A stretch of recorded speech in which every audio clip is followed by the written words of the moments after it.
अस्सलाम वालेकुम दोस्तो, मां इलाही बख़्श उॼाण तव्हां सां गॾु आहियां हिकु नए उनवान सां गॾु। ऐं अॼोको उनवान असांजो आहे सिंधी अदब में तनक़ीद हिसो ॿियों। इन खां पहिरियों मां हिकिड़ी वीडियो सिंधी अदब में तनक़ीद ते ठाहे चुको आहियां, जेका अव्हांजे नज़र थी चुकी आहे। हीअ ॿी हिकु नंढी वीडियो आहे जेका इनशाला तव्हांजे लाइ तमामु घणी काराइती साबित थींदी ऐं असांजे लाइ बि ओतिरी ई काराइती साबित थींदी। ठीकु आहे। सिंधी अदब में तनक़ीद निगारी जी शुरूआत त अंग्रेज़नि जे दौर में थी चुकी हुई ऐं उन जा असांखे केतिरा ई मिसाल पिणु मिलनि था त कहिड़ा ऐं केतिरा क़ीमती किताब सिंधी अदब में शाया थिया आहिनि, जंहिंजो ज़िक्र मां पहिरीं वीडियो में वज़ाहत सां करे चुको आहियां त मिर्ज़ा कलीच बेग, सैयद फाज़िल अली शाह, डॉक्टर होतचंद मूलचंद गुरबख्शाणी ऐं डॉक्टर अलामा उमर बिन मोहम्मद दाऊद पोटो ऐं ॿियनि केतिरनि ई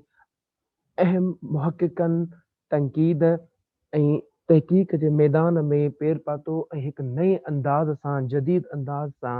तहक़ीक़ जे बुनियाद में तनक़ीद में नओं मक़ाम हासिल कयो ऐं असांजे जेको सिंधी अदब आहे इन खे बहितर खां बहितरीन किताब ॾियण जी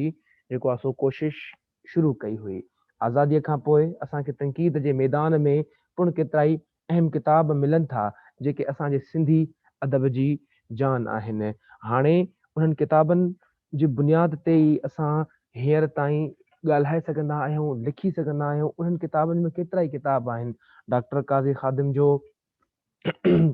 जो अदब ऐं रिवायतूं, अदब ऐं तनक़ीद, बदर अबड़ जो अदब में तनक़ीद निगारी ऐं ॿियनि केतिरनि जा ई जेको आहे सो अदब इन तनक़ीद में किताब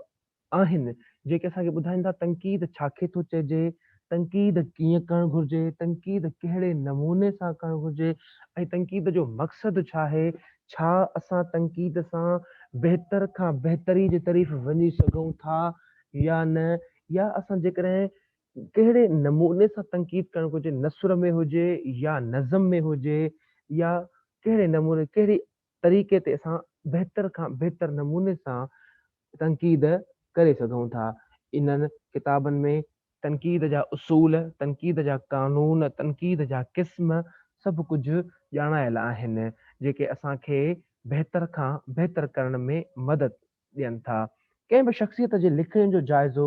ख़ामियूं ऐं ख़ूबियुनि खे वाज़िह करण को सवलो कमु न आहे, छाकाणि त जॾहिं असां मां को बि तनक़ीद निगार तनक़ीद करे थो त ज़ाहिर आहे जेतिरो मुहक़िक़ या तहक़ीक़ कंदड़ या लेखक जेको कुझु लिखियो आहे, तनक़ीद निगार खे उन खां वधीक इल्मु हासिल हुअणु घुरिजे जो उनखे उहो पढ़ी सम्झी ऐं उन ते तनक़ीद करे इनमें जेके ख़राबियूं हुजनि उन खे बि वाज़े करे ऐं जेके चङायूं हुजनि उन खे बि वाज़े करे। इन जे लाइ नक़ाद खे तख़लीक़कार खां वधीक अकुल, सोच ऐं इल्म जी ज़रूरत आहे। जेकॾहिं नक़ाद तख़लीक़कार जे हैसियत जो नाहे त उहा तनक़ीद बि असांजे कम जी न थींदी, छाकाणि त नक़ाद जेको आहे उहो मुहक़िक़ या तख़लीक़कार खां वधीक जेको आहे सो अकुल ऐं सोच सम्झ वारो हुअणु ज़रूरी आहे। इन जे बुनियाद ते ई हू शयुनि जो मयार मुक़ररु करे सघंदो ऐं असां जेका लिखत हूंदी, लिखणी हूंदी, उन खे परखे सम्झी पधिरो ऐं वाइखो कंदो। सिंधी अदब अवाइली तनक़ीद में कंहिं बि तख़लीक़कार जी तख़लीक़ खे खणी उनजो फ़नी ऐं फ़िक्री जाइज़ो वरितो वियो, पर पोइ उन मैदान में अमली तनक़ीद जो उनसर शामिल कयो वियो। असांखे जेके अवाइली किताब मिलनि था मिर्ज़ा कलीच बेग जो, सैयद फाज़िल शाह जो या ॿियनि मुहक़िक़नि जा, त उन्हनि सिर्फ़ु किताबनि उन्हनि जे कलाम खे खयो आहे, उन्हनि जी शाइरी खे खयो आहे, उन्हनि जी ख़ूबियुनि खे, उन्हनि जे गुणनि खे वाज़े कंदा विया आहिनि, या उन्हनि जी ज़िंदगी जेका आहे उन ज़िंदगीअ ते उन्हनि ॻाल्हायो आहे। पर जीअं त मां पहिरियों बि वाज़े करे चुको आहियां त डॉक्टर होतचंद मूलचंद गुरबख्शाणी जेको आहे उन जदीद अमली तनक़ीद जो बुनियाद विझंदड़ हुयो ऐं उन बहितरीन नमूने सां जेको शाह जो रिसालो 3 जुल्दनि में तरतीब ॾिनो, उन में जदीद तनक़ीद जे मयार ते उन खे परखियो, उन में लफ़्ज़नि खे, उन जी जेको आहे सो परख कई, उन जी शरह लिखियईं, उन खे जेको आहे सो अञा बहितरीन नमूने सां असांखे सम्झाणी ॾिनई त कीअं जेको आहे सो शाह लतीफ़ कहिड़ी ॿोली इस्तेमालु कई आहे, शाह लतीफ़ जो मज़हब छा आहे, शाह लतीफ़ जो तसवुरु कहिड़ो आहे, शाह लतीफ़ कहिड़े नमूने सां जेको आहे सो वाइखो कयो आहे हर हिकु उनसर खे, तसवुफ़ छा आहे। हर हिकु मां मुक़दमे लतीफ़ी जॾहिं असां पढ़ंदा आहियूं त असांखे ख़बर पइजी वेंदी आहे तंक़ीद जो मयार किथे पहुतल आहे। मां पंहिंजे पोएं लेक्चर में डॉक्टर इब्राहिम ख़लील, रसूल बख़्श पली जो, एहसान बदरी जे कयल तंक़ीद ते ॻाल्हाए चुको आहियां। हाणे उन्हनि खां कुझु अॻिते वधिजे थो जीअं असां तंक़ीद जे मौज़ूअ खे बहितर नमूने सम्झी सघूं। मोहतरम अब्दुल हुसैन मूसवी बेदल ऐं बेकस जे कलाम खे सहेड़ियो। तव्हां ॼाणो था इन्हनि नक़ादनि जेको आहे सो असांजा जेतिरा बि शाइर आहिनि उन्हनि शाइरनि जी शाइरीअत खे खणी करे उन्हनि खे जेको आहे सो परखियो आहे ऐं उन्हनि खे असांजे साम्हूं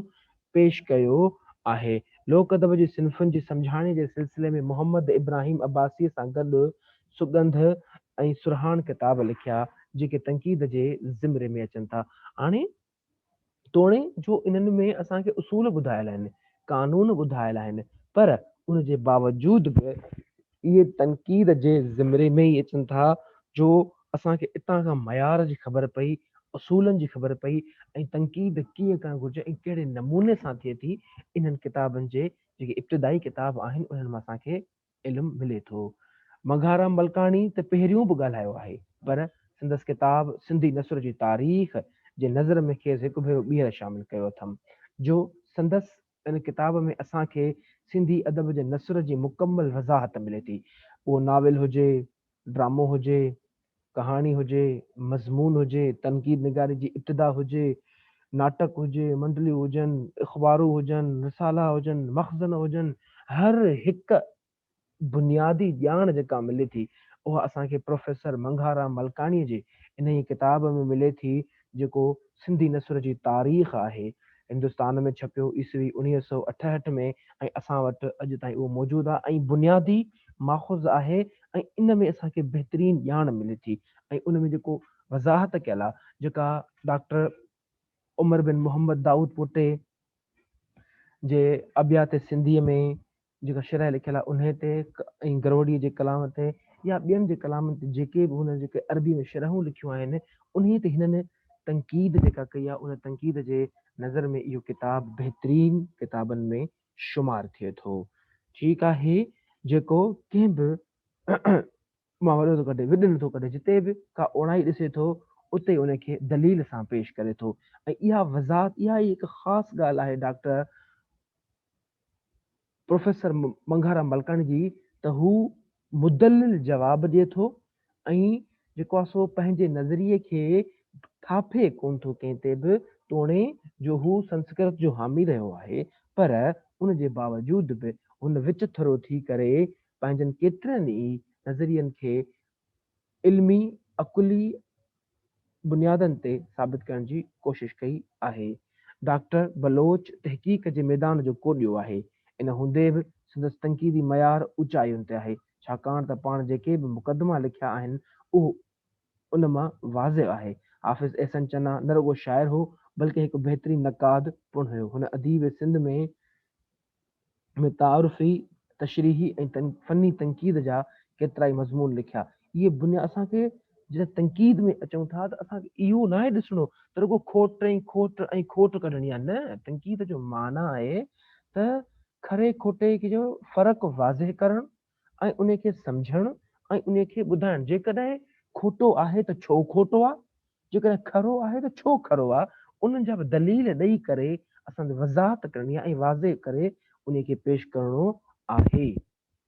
तज़किरे लुत्फ़ी बि तंक़ीदी लिहाज़ खां बुनियादी माख़ुज़ आहे, जंहिंमें प्रोफेसर लुत्फ़ुल्लाह बदवीअ शाइरनि जी सवाने निगारी सां गॾु संदन शाइरीअ जो फ़नी ऐं फ़िक्री जाइज़ो पेश कयो आहे। अव्हां सभिनी खे ॼाण आहे त असां वटि बुनियादी माख़ुज़नि में इहो किताब मञियो वेंदो आहे ऐं इन किताब जे लिहाज़ में ई जेका असां बुनियादी इंफॉर्मेशन आहे, ॼाण आहे त केतिरनि ई नवनि शाइरनि खे या पुराणनि शाइरनि खे इन किताब में शामिल कयो वियो हुयो। साईं जीएम सैयद जे पैगाम लतीफ़ खे तंक़ीदी अदब में आला मक़ाम हासिल आहे, छाकाणि त इहो सियासी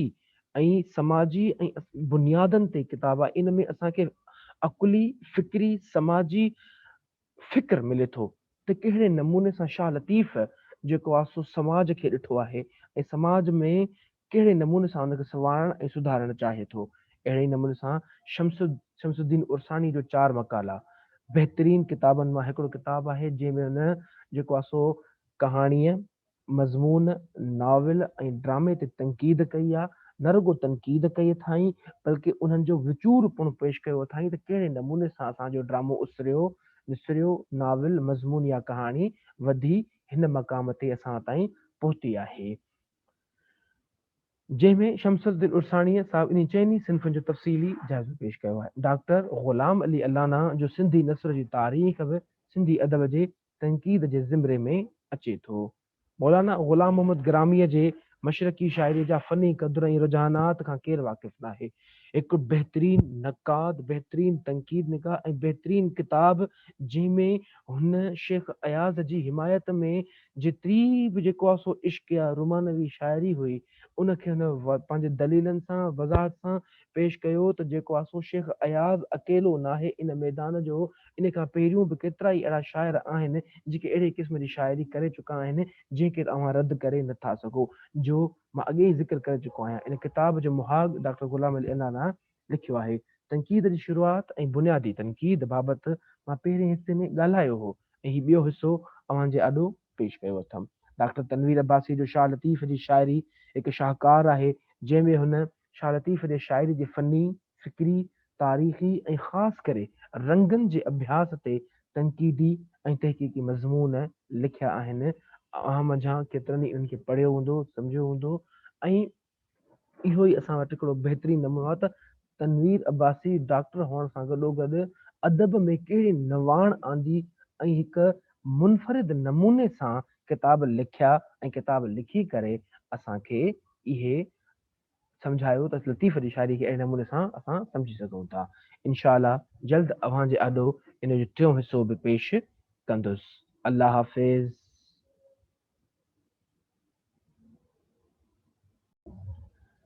अस्सलाम वालेकुम दोस्तो, मां हींअर अञा तव्हांजे साम्हूं वीडियो ठाहियमि पर नाला भुलिजी वियुमि कुझु तनक़ीद जे अहम किताबनि जा। तनक़ीद जे अहम किताबनि जा नाला इहे आहिनि: मीज़ानुल शेर, सैयद फाज़िल अली शाह, इंशाए सिंधी, मिर्ज़ा कलीच बेग, इल्म बदी, मिर्ज़ा कलीच बेग, तनक़ीद ऐं तजज़ियो, शेख अब्दुल रज़ाक राज़, मशरक़ी शाइरीअ जा फ़नी क़दुर ऐं रुझानात, मौलाना ग़ुलाम मोहम्मद ग्रामी, तनक़ीद ऐं तनक़ीद नगारी, एहसान बदवी, अदब ऐं रिवायतूं, डॉक्टर काज़ी ख़ादिम, तख़लीक़ी अदब जा तरकीबी जुज़ा, डॉक्टर शम्स सूमरो, सिंधी अदब जो तनक़ीदी अभ्यास, डॉक्टर मेमन अब्दुल मजीद, शाइरीअ सां दुश्मनी, प्रोफेसर डॉक्टर मोहम्मद इसहाक़ समेजो, अदब ऐं तनक़ीद, डॉक्टर इब्राहिम ख़लील, तनक़ीदूं, डॉक्टर अलहदाद ॿोयो, कसवटी ज़ुल्फ़कार राशिदी,